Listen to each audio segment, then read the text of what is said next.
Welcome to आपका अपना YouTube channel maths के धुरंधर्स। अब हर बच्चा बनेगा मैथ्स में धुरंधर।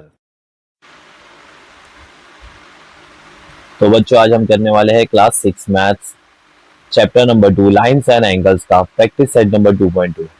ये मैंने प्रीवियसली भी बनाया हुआ था बट बाय मिस्टेकली ये डिलीट हो गया और ये अभी यूट्यूब में नहीं है।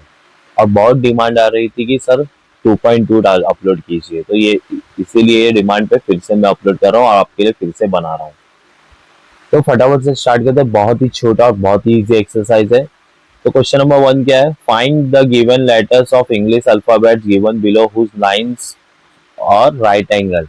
हमें ये देखना है कि ये जो अल्फाबेट्स दिए हैं क्या ये राइट एंगल बनता है क्या। राइट एंगल का सबसे मेन क्या है कि ये क्या होना चाहिए, 90 डिग्री। क्या होना चाहिए ये 90 डिग्री। तो कौन से अल्फाबेट्स 90 डिग्री बन रहे हैं वो वो होंगे अपने राइट एंगल्स, और जिसमें नहीं बन रहे वो नहीं होंगे। तो इसमें से हम पॉइंट आउट करते कौन कौन से हैं।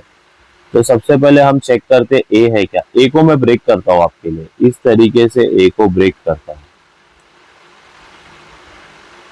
ये ए को मैंने थोड़ा ब्रेक कर दिया। तो यहाँ पे देख रहे हैं, यहाँ पे एक एंगल बन रहा है, यहाँ पे एक एंगल बन रहा है। क्या ये 90 डिग्री बन रहा है? नहीं, ये इस तरीके के एंगल बन रहे हैं। तो एंगल 90 डिग्री परफेक्ट होना चाहिए। तो ए नहीं है, ई है क्या। तो यहाँ पे हमने ई को भी ब्रेक कर दिया इस तरीके से। ई को ब्रेक करके देख रहे हैं, हाँ यहाँ पे भी 90 डिग्री बन रहा है, यहाँ पे 90 डिग्री बन रहा है और यहाँ पे 90 डिग्री बन रहा है। तो यहाँ पे तीन 90 डिग्री बन रहे हैं। तो ये है अपना ई है। तो ए नहीं था, ई है। एन देखते हैं, एन को भी मैं ब्रेक करता हूँ इस तरीके से। तो यहाँ पे दो एंगल बन रहे हैं, ये और ये भी 90 डिग्री नहीं बन रहा है। के चेक करते हैं, तो ये भी 90 डिग्री नहीं बन रहा है। तो ये भी क्या है, 90 नहीं है। एल है, एल तो एकदम परफेक्ट 90 डिग्री है। तो एल है। एच चेक करते हैं, जी हाँ एच भी अपना 90 डिग्री बन रहा है। तो एच भी है। तो हमारे आंसर में कौन कौन से एंगल्स 90 डिग्री बन रहे हैं? पहला तो ई बन रहा है, फिर एल एंड एच। तो क्वेश्चन नंबर 1 में तीन लेटर्स है जो परफेक्ट 90 डिग्री बन सकते हैं। तो यहाँ पे लिखा given letters of English alphabet given below whose lines for right angle. तो इसके लाइंस क्या है, राइट एंगल बन रहे हैं। तो क्वेश्चन नंबर 1 यहाँ सॉल्व होता है। क्वेश्चन नंबर 2 देखते हैं।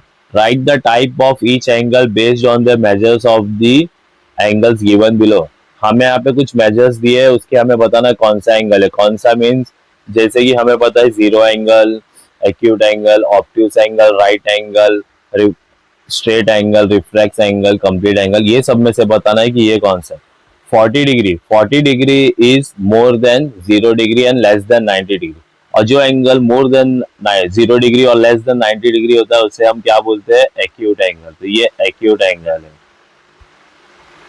0 डिग्री है तो सीधा सीधा लिखना है कि ये जीरो एंगल है, ठीक है। ये इसका डिग्री जीरो। 90 डिग्री परफेक्ट कभी भी हमारा राइट एंगल होता है, राइट राइट एंगल, क्योंकि 90 डिग्री और 90 डिग्री कभी भी राइट एंगल होता है। यहाँ पे 155 मोर देन 90 है बट लेस देन 180 है, तो इसे हम कहेंगे ऑब्ट्यूस। तो ये है आपका ऑब्ट्यूस एंगल। तो यहाँ देखते हैं, ये ऑब्ट्यूस एंगल हो गया 155 डिग्री। 180 डिग्री है तो स्ट्रेट रहता है 180 डिग्री कभी भी। तो ये स्ट्रेट एंगल है। जब भी हम मेजरमेंट से 180 बनाते हैं तो एक स्ट्रेट लाइन की जैसा बनता है और इसे बोलते भी है स्ट्रेट एंगल। 245 होएगा रिफ्लेक्स, क्योंकि ये मोर देन 180 से ज्यादा है और 360 से कम है, तो इसे बोलेंगे हम रिफ्लेक्स एंगल। तो क्वेश्चन नंबर 2 भी इजीली सॉल्व हो गया। क्वेश्चन नंबर 3 देखते हैं। Draw the reflex angles of measures दिए, जो मेजर्स दिया है उसके लिए हमें रिफ्लेक्शन। वैसे तो इसको डिग्री से बनाना पड़ता है, हम क्या करेंगे, हम कुछ ऑब्ट्यूस एंगल और एक्यूट एंगल बनाएंगे और उसको हम रिफ्लेक्स दिखा सकते हैं बहुत ही इजी वे में। मैं आपको बताता हूँ रिफ्लेक्स कैसा बनाते हैं। आप क्या कीजिए, समझो कि मैंने यहाँ पे एक बना दिया हूँ ऑब्ट्यूस एंगल। ऑब्ट्यूस एंगल इस तरीके का बनता है, मोर देन 90 डिग्री होता है। तो ये आपके लिए एक एग्जांपल के लिए बना दिया हूँ। एक मैं थोड़ा सा अंदर से ले लेता हूँ, ये मैंने थोड़ा एक एक्यूट बनाया। आपको ये एक्यूट दिख रहा हो, अभी मैं इस एक्यूट को ही आपको उल्टा भी बनाता हूँ ऑप्टियस। अब ये आपको दिख रहा होगा कि ये ऑप्ट्यूज है, ये एक्यूट है, लेकिन हम जब अंदर से इसके एंगल का ये साइन देंगे अंदर से तो ये बनेगा आपका ऑप्ट्यूज। लेकिन हम क्या करेंगे, अंदर से नहीं, हम इसे बाहर से देंगे कि ये एंगल यहाँ से बन रहा है। जब आप ऐसा कभी देंगे कि बाहर से उसका मेजरमेंट बड़ा हो जाता है, तो ये यहाँ से इसका मेजरमेंट लिया गया, इस तरीके से दिख रहा है, तो बाहर से लेंगे तो ये सीधा रिफ्लेक्स बन जाएगा। ये भी आप बाहर से दोगे तो ये रिफ्लेक्स बन जाएगा। फिर ये क्या हो जाएगा, इसका यहाँ से ये यहाँ पे एंगल आया, तो यहाँ से ये 180 होएगा, मोर देन 180, लेस देन 360, तो ये हो गया आपका रिफ्लेक्स का। और ये भी आपका हो गया रिफ्लेक्स।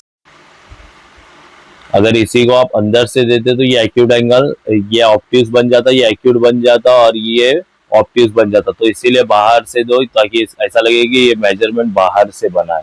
तो ये हो गया आपका रिफ्लेक्स के कुछ एग्जांपल्स हो गए। तो यहाँ पे ये भी क्वेश्चन खत्म होता है।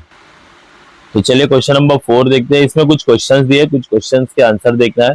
How many right angles are included in a straight angle. Straight angle जो होता है ये होता है आपका स्ट्रेट एंगल, और ये होता है 180 डिग्री, और आपका जो राइट एंगल होता है वो 90 डिग्री। तो 90 degree into 2 is equals to 180। तो कितने होंगे हमारे, टू राइट एंगल्स। कितने राइट एंगल्स होंगे इसमें, 2 राइट एंगल्स। तो फर्स्ट का आंसर है आपका 2 right angles. What are the type of angles are formed between two adjacent fingers of hand? Two adjacent finger मतलब बाजू बाजू की दो उंगली में कौन सा बना है। ये तो 90 डिग्री तक भी नहीं आ रहा, उससे भी कम दिख रहा। अगर ये गैप 90 डिग्री से कम दिख रहा है तो इसे क्या बोलेंगे हम, ये एक्यूट एंगल है। तो ये एक्यूट एंगल है। तो इसका जो आंसर है वो क्या है आपका, एक्यूट एंगल। तो इसका आंसर एक्यूट एंगल है। अब लास्ट वाला करने से पहले अगर अभी तक आपने चैनल को सब्सक्राइब नहीं किया तो प्लीज सब्सक्राइब कर दीजिए, और हाँ, लाइक करना ना भूलिए और अपने दोस्तों के साथ शेयर करना ना भूलिए। तो इससे हमें मोटिवेट मिलता है, और मैं आगे के भी इसी तरीके से बहुत ही इजी सॉल्यूशन लेके आऊंगा आपके लिए। तो प्लीज जरूर लाइक एंड शेयर कर दीजिए। अब यहाँ पे क्या बोला है, what kind of angle formed between the hour hand and the minute hand of a clock with the 12 o'clock। जैसे यहाँ पे 12 है तो दोनों कांटे कहाँ पे रहेंगे, उसी जगह पे रहेंगे। ये 3 है और ये आपका 6 है और ये आपका 9 है, तो दोनों काटा। तो यहाँ से कोई शुरुआत ही नहीं हुई है, दोनों एक ही जगह पे रहता है, तो इसे हम बोलेंगे जीरो। जीरो एंगल फॉर्म्ड है। क्या एंगल फॉर्म है, तो ये होगा, इसका आंसर है जीरो एंगल। तो ये जीरो एंगल है क्योंकि दोनों कांटा एक ही जगह पे रहता है, 12 बजते हैं तो जीरो एंगल। अभी इसके आगे जब कांटा घूमेगा तो ये स्टार्ट होगा। तो यहाँ पे भी ये जो डिमांड पे थी कि 2.2 चाहिए, और ये थे नहीं, ये था भी नहीं इसका वीडियो, तो मैंने ये भी आपके लिए अपलोड कर दिया। थैंक यू, फिर मिलते हैं अगले सॉल्यूशन के साथ।